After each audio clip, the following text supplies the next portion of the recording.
SEC. Oh, man. Wakey, eggs and bakey. Cousins are filing in here. Awesome. Good to see ya. Hey, 17 days. 17 days away from SEC football, but who's counting? Just remember to put in the notes who your favorite player to wear number 17 was or is.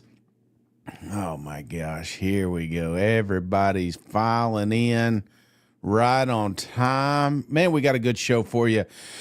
I think the hot topic, obviously, this weekend, John Gruden making an appearance down there at the University of Georgia, making some interesting comments, getting everybody fired up, got me thinking if he were to join the SEC, which program would be perfect fit for Mr. Gruden. I will say this as well. Well, before we get started, because Tennessee legend up in here, come on. The absolute legends here.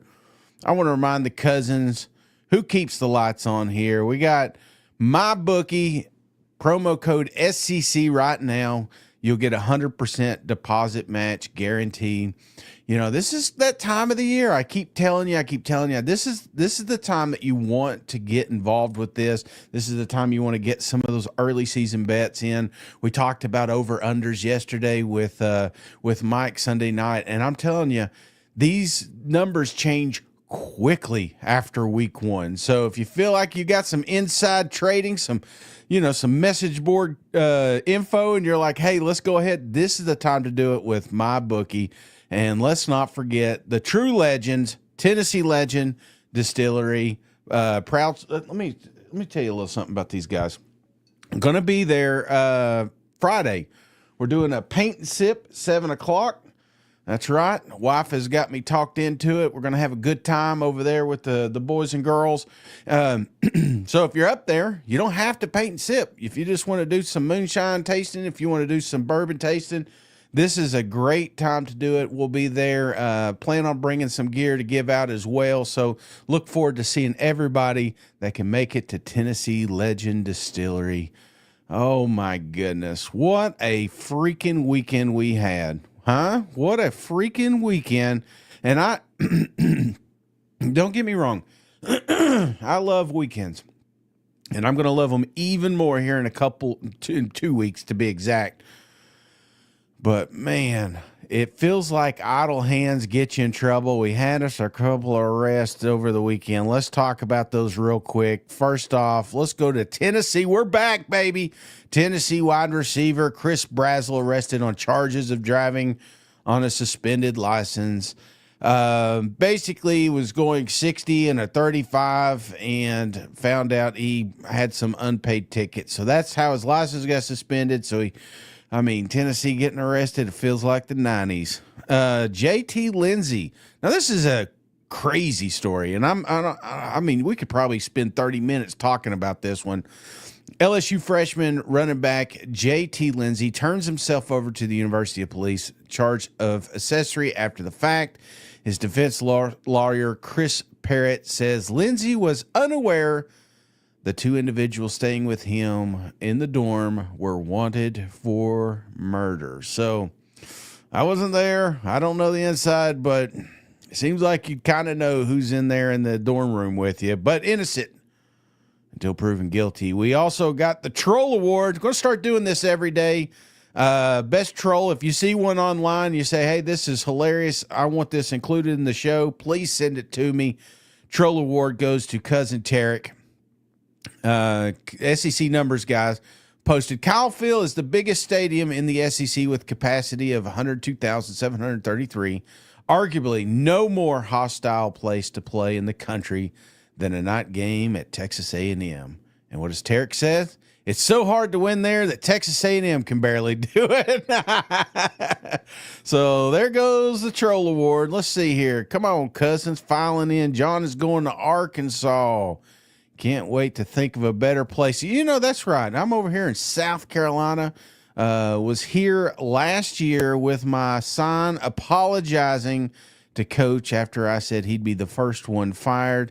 And I am no longer saying that. I'm not saying that because he came over to the booth. I am telling you right now that they got themselves a hell of a coach. So, all right, let's get into it. Quarterbacks seem to be the theme here, right? We got a lot of camps not knowing who's the quarterback. We got a lot of camps that are excited about their quarterbacks. We got some injured quarterbacks. Was a hot topic. Let's see if Mizzou finally figured out who's going to be quarterback. There at the end of the game, Sam gave his group a chance to tie it with a field goal, and the field goal didn't convert. But then right there, Bo took him down and scored a touchdown. So it was a good job by both quarterbacks. Was really looking to see if we had some separation today, and I honestly just didn't see it.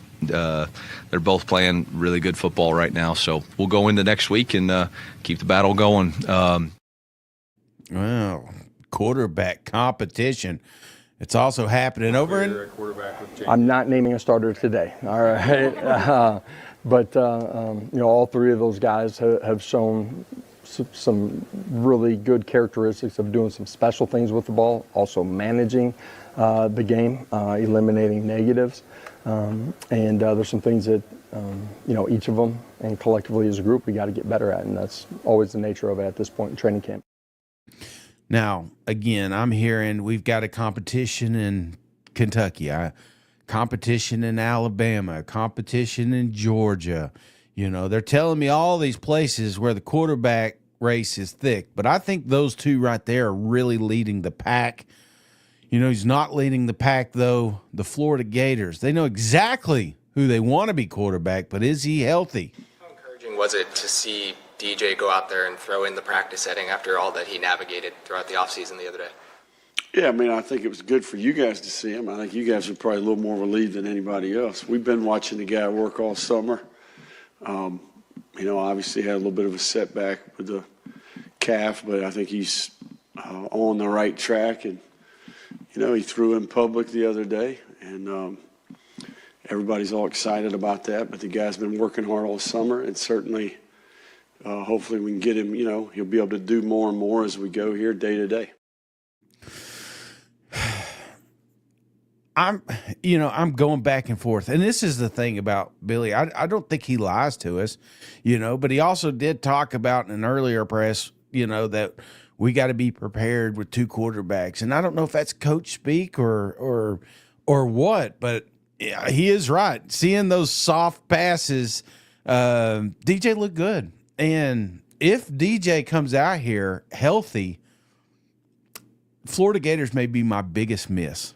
All right. I think I owe them like 3 bets right now and kind of hedging those bets on DJ making the full season. But if he does, I think there's a real good shot that the Florida Gators could I don't know when go to a college football playoff or anything like that, but I do think that bar is substantially raised, which, again, not hard-hitting analysis saying the starting quarterback being healthy, good things are going to happen, but that's just kind of where I'm at. I'm hedging my bets based on conversations I've heard from people around the situation that they don't 100% sure he can make it the full season. So, but who can make it the full season?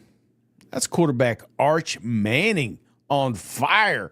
Him and Ryan Wingo, the dynamic duo, connected for 3 touchdowns. One of these was a red zone touchdown.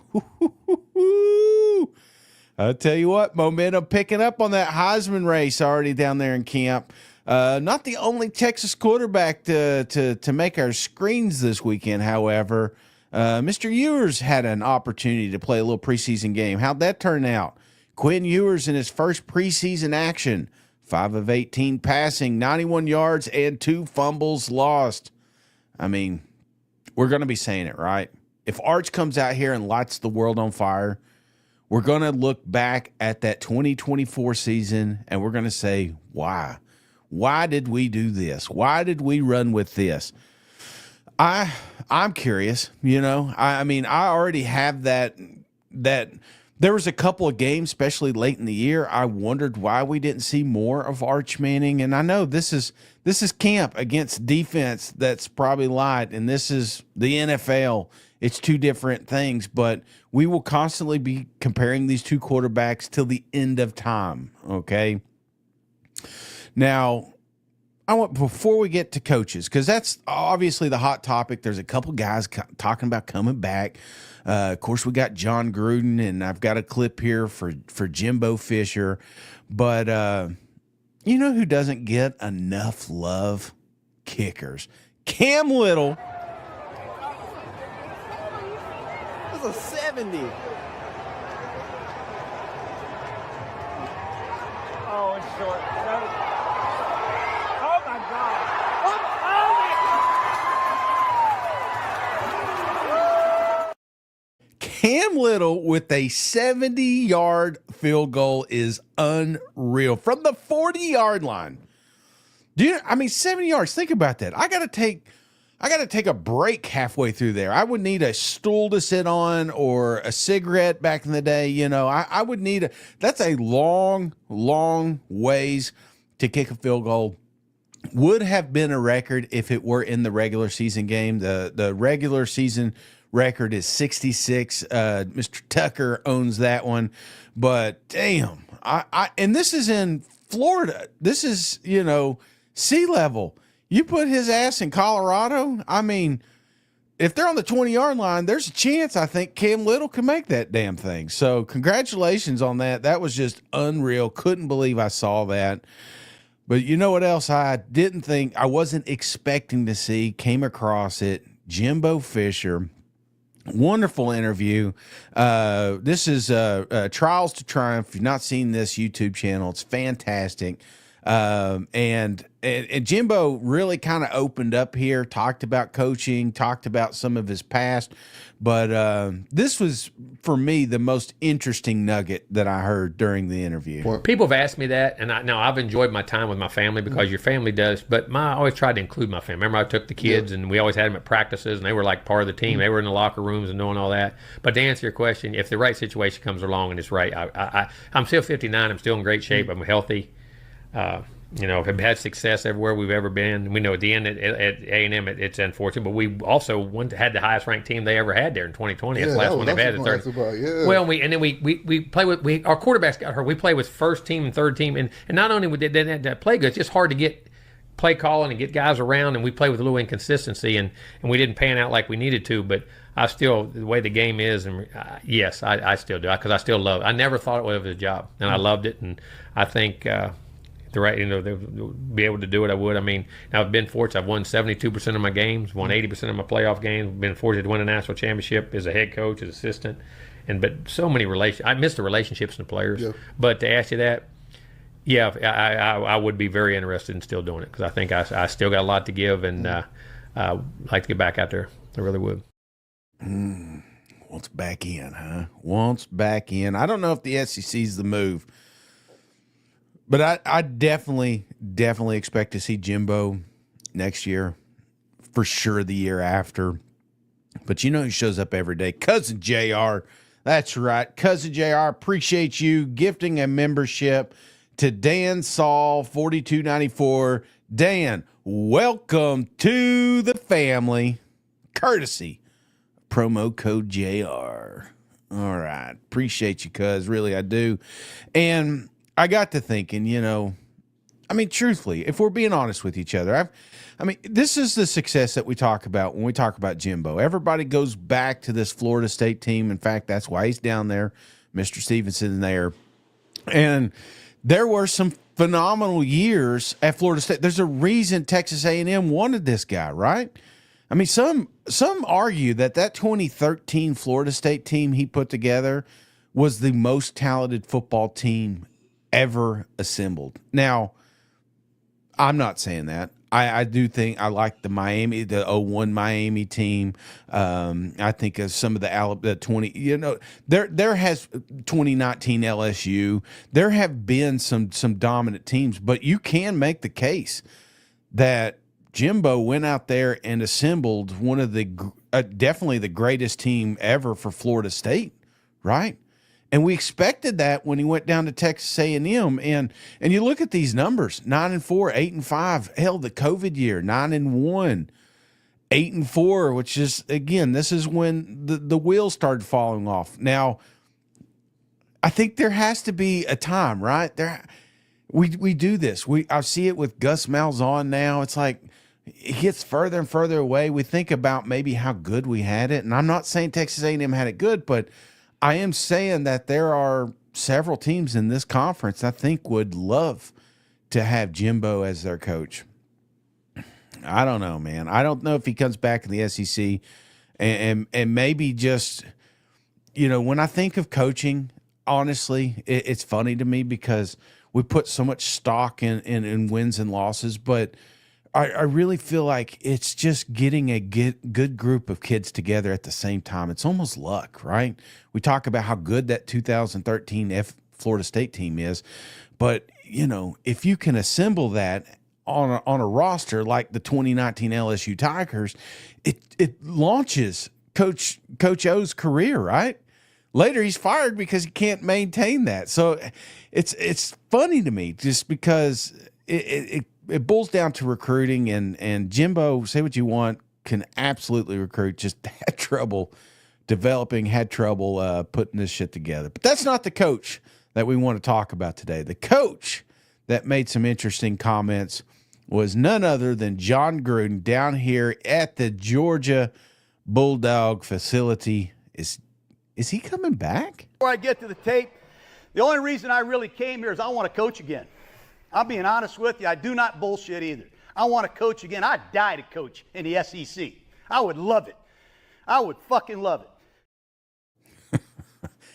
And this was awesome. I ain't going to lie. I got fired up. He went on to talk about them Georgia Bulldogs, saying it would be a dream of him to go down there to Athens between the hedges and get a win. That's a dream. And if you look at everybody that's got them on the schedule, everybody other than Georgia, that's their goal. That's their dream, is to go there and get a win. But then he turns around and says, you need to be the nightmare. And I definitely agree with that on the coaching aspect. But the more important thing here, in my opinion, is coach is basically putting out there, I'd like to come back. So what I did is I put together a nice little list from least likely to most likely to have John Gruden as their coach next year. And I think at the bottom of that list, if you're asking yourself, would be Georgia. I mean, he's down there, but Kirby Smart ain't going anywhere anytime soon. No, I feel like this would, even though he looks good in a Georgia coaching gear, I just do not see it happening. I do not see it happening in South Carolina, where I currently am right now.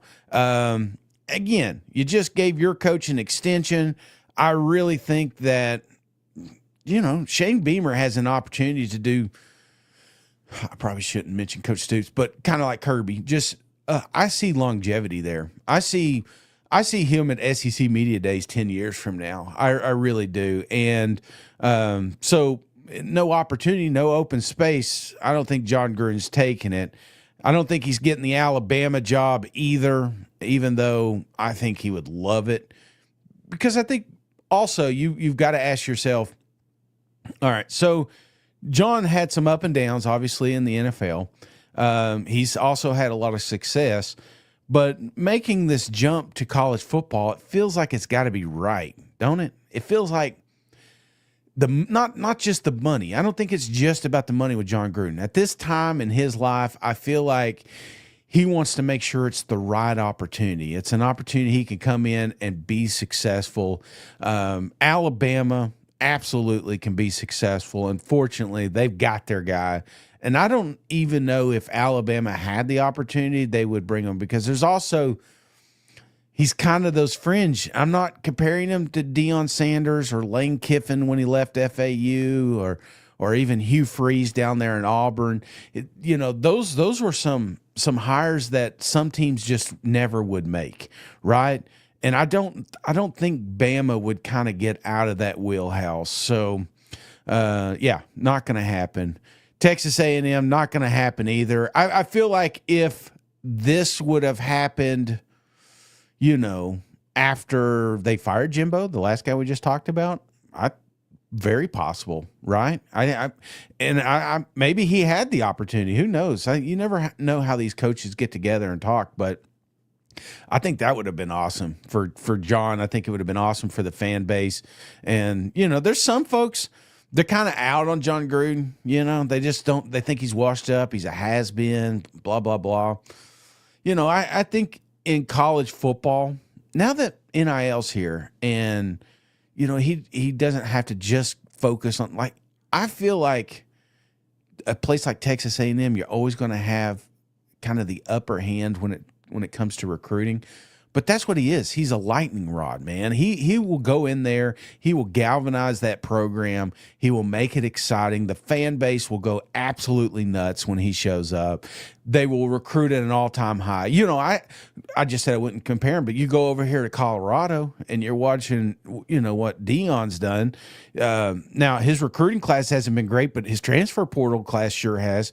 Last 3 years, I think he had 119, one number one top 10. I mean, that's what a coach like Gruden would bring, is immediate success. So if you want to rebuild, take the long round, kind of like what Billy Napier's doing down there in Florida, there's coaches like that. But I feel like a guy like, I just feel like John would have you relevant in one off season. So it's not going to Mizzou, not going to Texas, even though he looks good there in the Longhorn outfit. The reason Texas is higher than some of these other teams, devil's advocate, what if Sarkisian goes to the NFL?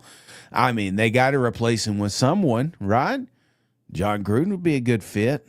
I think it would be fun watching him and what's his face on the Matthew McConaughey on the sideline. Oh my gosh, you couldn't separate them. Talk about bro love, bromance. That's what would be happening on the sideline. Now Vanderbilt, this one's an interesting one for me. And you're saying, Shane, they shouldn't be this high because they can't afford it, right? Vanderbilt never has nice things. Well, they just finished, or they're in the process of finishing a stadium remodel, right? They got money. Don't think Vanderbilt ain't got money, all right? They just don't want to spend it. But, man, what if they did? What if they spent the damn money? And this is the thing. I was up all night thinking about this, right? So Vanderbilt does this stadium remodel, all right? They spend $300 million for this renovation at First Bank Stadium. $300 million. All right. Mizzou did the same thing. They're sitting here at $250 million. This is millions, guys. Look at all that damn money. Do you know how much Kirby Smart's going to make in his 10-year contract? $130 million. The best coach in the country right now. A third of what they spent on that damn stadium. Here's some of the other coaches. Kirby Smart, $13.2 million, down to Dan Lanning, $10.9, Brian Kelly, $10 million, Sarkisian, $10.6. I say all that to say this. Don't get me wrong. I think the Coliseum is going to be absolutely gorgeous, right? But who gives a shit? I mean, do you really care? I will sit on concrete if it meant we were hoisting national championship trophies. You know what I'm saying? I would stand for the entire freaking game if my guy out there was going to win a Heisman at the end of the year because we went 11-1, 12-0. You know what I'm saying? $300 million. I don't understand that. I'm sure there's some tax write-off, some bullshit that they're going to feed me, but I don't understand that. Why make an investment on a stadium, on facilities? Who cares? These kids don't care anymore. It used to be a facility race. Oh, they got this down here. They got this. I mean, Texas just rolled out a beautiful indoor facility and locker room. It's gorgeous, man. I can't believe it. But at the end of the day, the kids would rather have the money. They'd rather have success. They'd rather be at joining a team that's being successful. So I say all that to say this. Can Coach be at Vanderbilt? Absolutely. They got the money. But stop spending it on shit that people don't care about. You have success, the stadium will have success. You know what I'm saying? So, I mean, golly, what a damn hire that would be for Vanderbilt. You talk about out of nowhere. Nashville's a fun place to be. Nobody's going to Athens for a long weekend. You know what I'm saying? Nobody's taking their family to Oxford, Mississippi for a vacation. You know what? They're going to Nashville. You've got the surrounding areas. It still blows my mind that this program has not figured that out. Let me run Vanderbilt. I'm going to hire me a damn football coach. You're going to sit on concrete, but by God, we're going to win some football games. But all right, I digress. Let's go on up the list. Let's go number 9, Ole Miss.